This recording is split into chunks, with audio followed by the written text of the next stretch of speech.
지적인 척하는 얄팍한 지식을 얻을 수 있습니다. 이 영상을 보시면 수학 기호의 탄생, X가 미지를 상징하게 된 이유, 엑스마스, 데카르트, XY 염색체 등 미지의 X와 관련해 지적인 척 썰을 푸실 수 있습니다.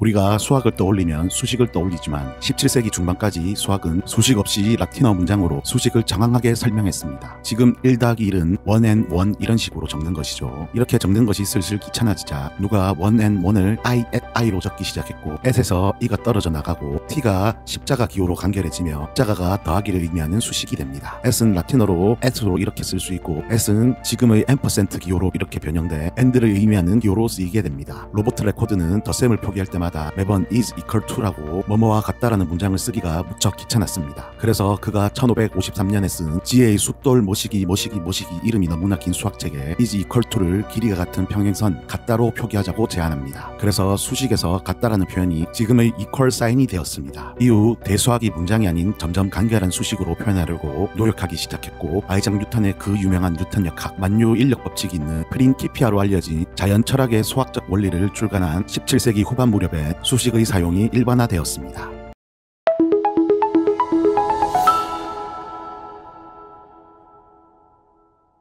이렇게 수학을 수식으로 간결하게 하려는 시기 나는 생각한다 고로 나는 존재한 대로 알려진 철학자 르네 데카르트가 하도 심심해 생각에 심취하다 수학계에 등장합니다. 어려서부터 몸이 약해 주위 걱정을 많이 받았던 데카르트는 애석하게도 그가 어릴 때 어머니도 일찍 세상을 떠나자 건강을 위해 예수회가 운영하는 기숙사 학교로 진학합니다. 학교 교장은 몸이 약한 데카르트를 배려해 아침 늦게까지 침대에 누워 있을 수 있게 해줬습니다. 그래서 데카르트는 어린 시절부터 침대에 누워서 전장을 보며 별의별 생각을 하며 자라게 되었습니다. 건강을 되찾고 검술에 심취하다 군인이 되어 드넓은 세상을 여행하며 배우겠다며 네덜란드의 용병으로 신교와 구교가 치열하게 싸운 30년 종교전쟁에 참전하게 됩니다. 그러다 부상을 입어 병상에 누워 천장을 보며 또 생각에 빠져 지냈는데 어느 날 파리 한 마리가 요리 날며 천장에 붙었다. 조리 날며 천장에 붙었다. 위치를 바꿔가며 천장에 붙는 것을 봅니다. 보통 파리를 어떻게 잡을까를 생각할 것 같은데 데카르트는 천장에서 파리의 위치를 어떻게 설명할 수 있을까 고민하기 시작했고 그래서 탄생한 것이 지금 우리가 수학에서 쓰는 X축, Y축 하는 직교좌표입니다. 물론 데카르트와 파리 이야기는 MSG다 훗날 지어진 썰이라는 이야기도 있지만 어쨌든 데카르트는 나는 생각한다 고로 나는 존재한다와 XY축의 직교좌표 G축을 추가해 3차원의 공간으로 확장한 XY G축의 해석 기하학이 담긴 방법서설을 1637년 발표하게 됩니다. 데카르트는 방법서설에서 앞으로 방정식의 미지수 표기를 X, Y, G로 표기하자고 제안했는데 이전 방정식에서 미지수는 우리가 초등학교 수학 시간에 쓰던 네모를 쓰기도 했고 수학책 쓰는 사람이 내키는 대로 기호나 알파벳을 붙였는데 이후 데카르트의 제안대로 방정식의 미지수를 X를 붙이게 되며 알파벳 24번째 단어 X가 미지수, 미지를 상징하는 기호가 되었습니다. 데카르트가 뜬금없이 좌표의 축과 미지수를 알파벳 24번째 단어 X, 25번째 단어 Y, 26번째 단어 G를 붙이자고 했는지 후손을 위해 친절히 설명해 주었으면 참 좋았을 것인데 아쉽게도 존재에 관한 생각과 의심하느라 바쁘셨는지 기록이 없습니다. 여기에 관한 한 썰은 네덜란드가 수호 성인으로 안드레아 성인을 모시는데 안드레아 성인은 그리스에서 포교하다 십자가에 못 박혀 순교합니다. 안드레아 성인은 그리스어로 크리스트의 앞글자 모양인 X 모양의 십자가를 선택해 못을 박히는데 그래서 안드레아를 성인으로 모시는 네덜란드에 안드레아 성인을 상징하는 X자 십자가 문양이 많았고 네덜란드 용병으로 참여했던 데카르트가 여기에 영향을 받았을 것이라는 추측입니다. 이 역시 데카르트가 말해주지 않아 미지의 X로 남았지만 그리스어 크리스트의 첫 글자 X는 우리가 크리스마스를 엑스마스로 부르게 합니다. 이후 이 X가 미지, 우리가 잘 모르는 것을 상징하게 되었고 여기에 결정적 역할을 한 것이 바로 렌트겐의 X선입니다. 렌트겐은 크룩수관을 완전히 검은 마분지로 감싸 빛이 나오지 않게 했는데 몇 미터 떨어진 책상에서 빛이 나오는 것을 발견합니다. 이 빛을 포착하기 위해 감각물질을 바른 셀룰로이드 건판에 찍히게 하니 뼈도 찍히고 안에 반지도 찍히고 하니 뭔지는 모르지만 뭔가 나와 찍히니 임시로 X선이라는 이름을 붙였는데 이 공로로 렌트겐이 1901년 최초의 노벨상 수상자 제1호 노벨 물리학상을 수상하며 더 공고히 X가 미지, 우리가 잘 모르는 것을 상징하는 기호가 되었습니다.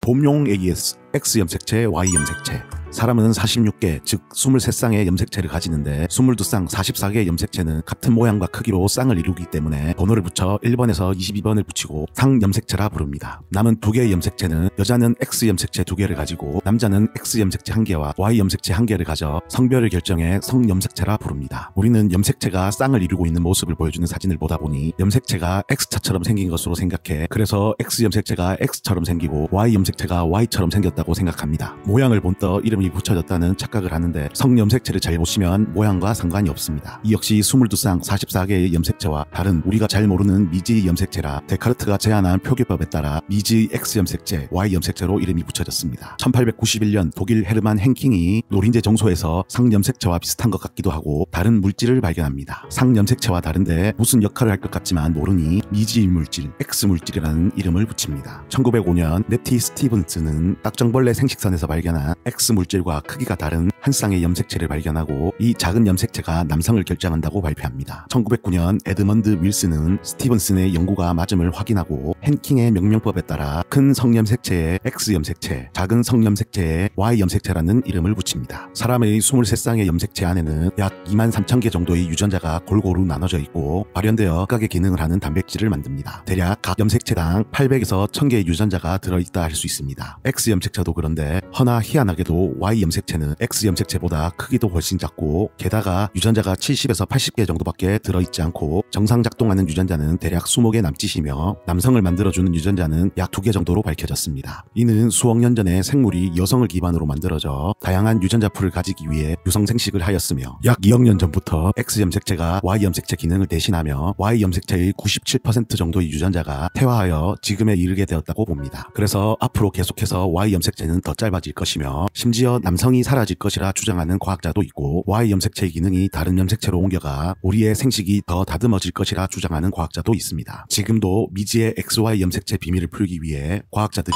연구하고 있습니다. 이상 미지의 X와 관련해 지적이적하는 얄팍한 지식이었습니다. 시청해주셔서 감사합니다. 영상이 유익하셨다면 영상 만드는 동기, 다음 이야기를 위해 구독 꼭 부탁드립니다. 좋아요도요.